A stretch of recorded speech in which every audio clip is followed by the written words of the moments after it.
Hello everyone, आज आपण बनवणार आहोत बेसन पिठाचे लाडू. कारण आता दिवाळी जवळ येत आहे. तर मी ह्या वाटीने 5 वाट्या बेसन पीठ घेतलं आहे. आता हे आपल्याला छान तुपामध्ये मस्त लालसर भाजून घ्यायचं आहे. मी यूज करत आहे चितळेचं तूप. मी घरी पण बनवते, पण तेवढं काही तूप जास्त नाही आहे, त्यामुळे मी चितळेचं तूप घेऊन आलेली आहे. तर हे यामध्ये आपण मस्त हे पीठ परतून घेऊया. तर यामध्ये मी टाकलेलं आहे तूप. थोडंसं गरम झाल्यानंतर आपण याच्यामध्ये पीठ टाकणार आहोत, बेसन पीठ.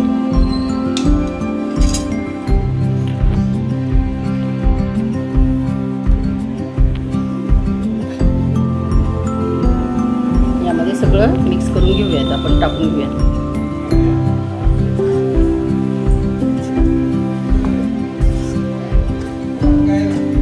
एकदम मंद आचेवर करायचं आहे आपल्याला, कारण हे लगेच बुडाला लागतं.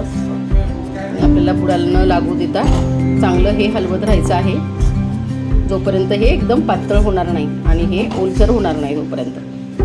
चांगलं मिक्स करून घेऊयात. थोडंसं लालसर होत चाललं आहे. गोळे गोळे जे आहेत तर ते तुपामुळे झालेले आहेत. हे चांगलं तूप याच्यामध्ये मिक्स होईपर्यंत हे थोडंसं पातळ होईल. नंतर तोपर्यंत ह्याला हलवत राहायचं आहे आपल्याला.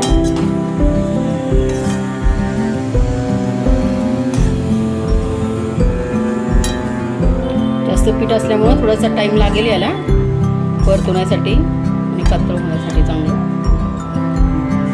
एक 10 ते 15 मिनिटं लागेल आपल्याला हे चांगलं परतवण्यासाठी.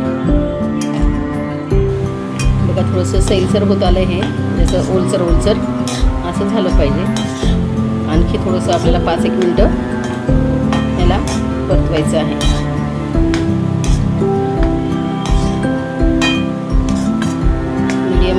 मीडियमच फ्लेमवर ठेवायचं याला, किंवा तुम्ही लो फ्लेमवर ठेवलं तरी चालेल, कारण ते लगेच बुडाला लागतं. आणि जाडच बुडाची कढई शक्यतो तुम्ही यासाठी ठेवा परतवण्यासाठी.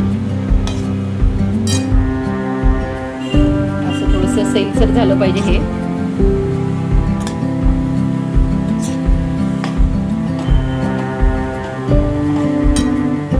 आणि याला परतवताना अजिबात तुम्ही पिठाला हात लागता कामा नये, कारण खूप जोराचा चटका बसतो या पिठाचा. त्यामुळे थोडीशी भाजताना काळजीच घ्या, पीठ भाजताना. आता हे झालंय लालसर मस्त.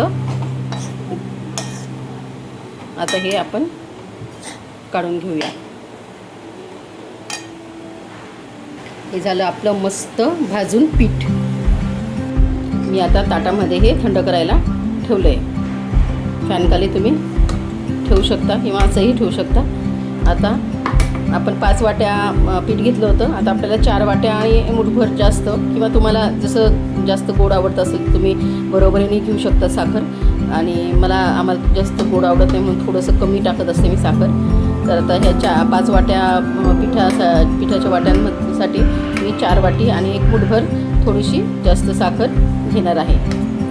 आणि ती पिठी साखर तुम्ही विकतही आणू शकता किंवा घरी मिक्सरमध्ये फिरवू शकता. तर मी आता मिक्सरमध्ये 4 वाट्या साखर फिरवून घेते, तोपर्यंत हे बॅटर थंड होईल. आता या सेमच ज्या पीठ मी घेतलं होतं 5 वाट्या, त्याच सेम वाटीने मी 4 वाट्या आणि थोडीशी अशी मुठभर जास्त साखर घेतली आहे. तर हे आता मी मिक्सरमध्ये फिरवून घेणार आहे सगळी साखर, आणि चाळून घ्यायची आपल्याला छान. म्हणजे त्याचे गोळे किंवा त्याचे असे जाडसर काही राहता कामा नये, आणि बारीक काही जाड साखरसुद्धा राहू शकते. त्यासाठी हे चांगलं मिक्सरमध्ये फिरून आणि आपल्याला चाळून घ्यायचं आहे. आता ही 4 वाट्या आणि थोडीशी वर साखर मी छान बारीक करून घेतलेली आहे. आता आपल्याला ते बॅटर आहे ते थोडं पूर्ण थंड झाल्याशिवाय आपल्याला ही साखर त्यामध्ये ॲड करायची नाही आहे. ते चांगलं थंड झाल्यानंतर आपण पुढचं रेसिपी पाहूयात. आता हे आपलं सारण सगळं थंड झालेलं आहे, बेसन पिठाचं जे आपण परतवलेलं होतं. यामध्ये आपल्याला साखर घालायची आहे आणि मग एकजीव मळून घ्यायचं आहे.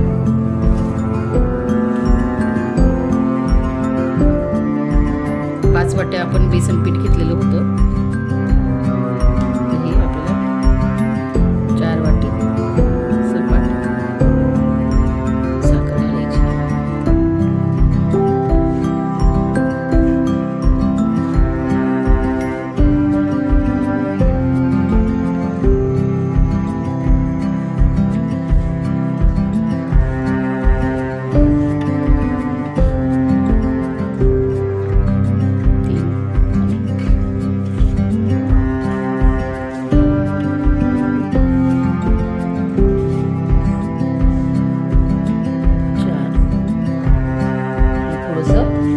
वर घेतलं होतं आपण साखर.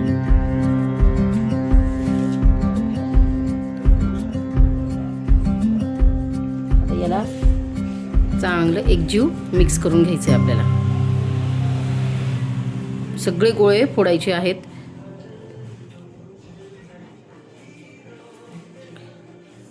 असं करायचं आहे. म्हणजे हे असं केल्यानंतर सगळे गोळे फुटून पूर्ण एकजीव होतो.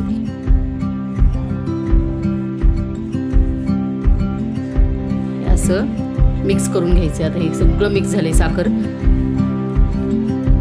जेव्हा हे असं आपण केल्यानंतर गोळा बनेल तर तसं आपल्याला हे बॅटर बनवून घ्यायचंय.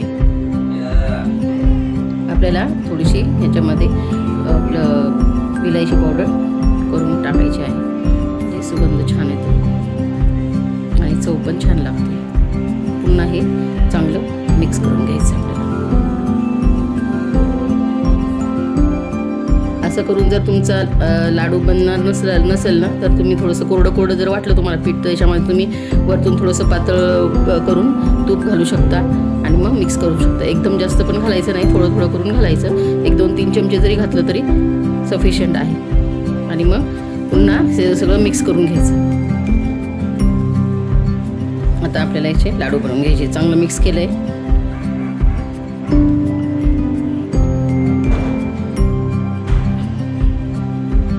मीडियम साईजचे करायचे. तुम्हाला जसे हवेत तुम्ही तसे करू शकता. मला तर असे गोल जास्त व्यवस्थित येत नाहीत. हे बघा, हे असे होतात माझ्याकडून गोल केले की. मग आता मी असे करत असते त्याला. मला असे चापट लाडू येतात. काय माहिती, मला माझ्याकडून होतच नाहीत गोल. मध्यभागी केले की ते असे असं करायचं. तुम्हाला जर मनुका किसमिस आवडत असेल तर याला चिटकून पुन्हा एकदा थोडंसं दाबून असं तयार करायचं. छान आहे ना. असे तयार करायचे. परत दाखवते. मला काही गोल जमत नाही कसे करतात.